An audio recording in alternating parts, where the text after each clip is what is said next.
بعض لوگوں نے یہ فتنہ چھوڑا، بڑی احتیاط سے بات کر رہا ہوں، انہیں اصل میں تو حضرت فاروق اعظم کے نام سے چڑ ہے نا، انہوں نے کہا حضرت فاروق اعظم نے جاری کر دی۔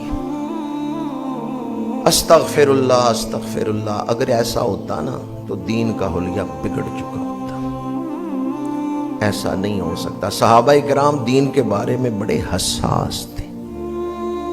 کیا لفظ بولے میں نے؟ ہم اپنی ذات کے بارے میں تو حساس ہو سکتے ہیں، دین کے بارے میں ہم اتنے نہیں، لائٹلی لیتے ہیں۔ صحابہ کرام دین کے بارے میں بڑے حساس تھے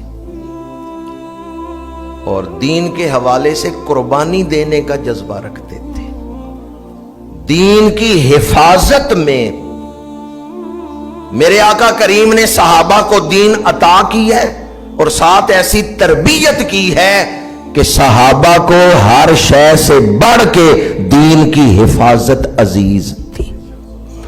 مثال دے رہا ہوں، ایک عورت نے حضرت فاروق اعظم کے دور میں بڑے بڑے حق مہر دیے جاتے تھے، تو حضرت فاروق اعظم نے کہا لوگ اپنی دولت کے اظہار کے لیے بڑے بڑے حق مہر دے رہے ہیں، تو چلو حق مہر کی ایک حد مقرر کر دیں کہ اس سے زیادہ حق مہر نہیں دیا جائے گا، حق مہر مقرر کیا جائے۔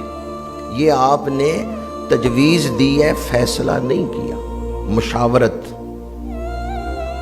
تو ایک عورت نے کہا اے عمر، اے امیر المومنین، اے خلیفۃ المسلمین، جب اللہ اور اس کے رسول نے حد مقرر نہیں کی تو آپ کیوں اس کو مقرر کر رہے ہیں؟ حضرت فاروق اعظم نے فرمایا عورت ٹھیک کہہ رہی ہے، میں اپنی اس تجویز کو واپس لیتا ہوں۔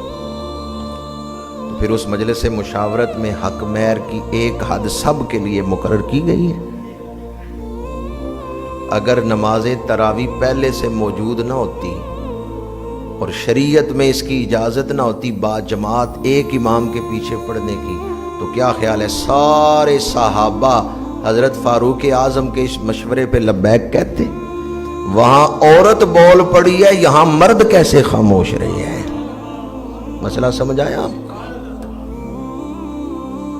تمام صحابہ کا اجماع کر لینا کہ فاروق اعظم کا فیصلہ ٹھیک ہے، یہ اس بات کی دلیل ہے جنہوں نے براہ راست حضور سے دین سیکھا ہے، ان کے نزدیک نماز تراویح سنت بھی ہے اور اس کو با جماعت ادا کرنا یہ حدیث پاک سے سنت کی روشنی میں ثابت ہے، یہ قطعا ناجائز نہیں۔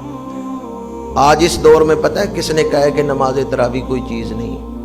جس سے مسئلہ پوچھا گیا کہ نامحرم مرد اور عورت مصافحہ کر سکتے ہیں، اس نے کہا کر سکتے ہیں۔ اجنبی مرد،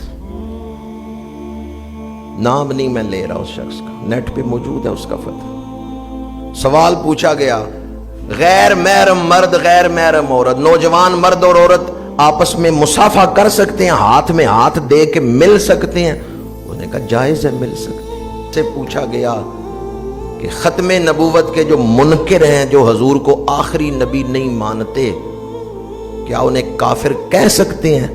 اس نے کہا میں انہیں کافر نہیں کہتا۔ اب اگر یہ کہے کہ نماز تراویح کوئی چیز نہیں تو ہمیں اس پر سوچنا چاہیے۔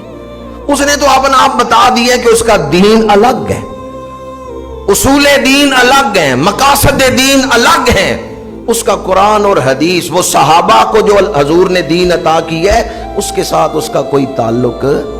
یہ خاص گروہ ہے جو متفقہ مسائل کو رمضان شریف میں اچھال دیتے ہیں، تو آپ اس پر دل جمعی کے ساتھ قائم رہیں۔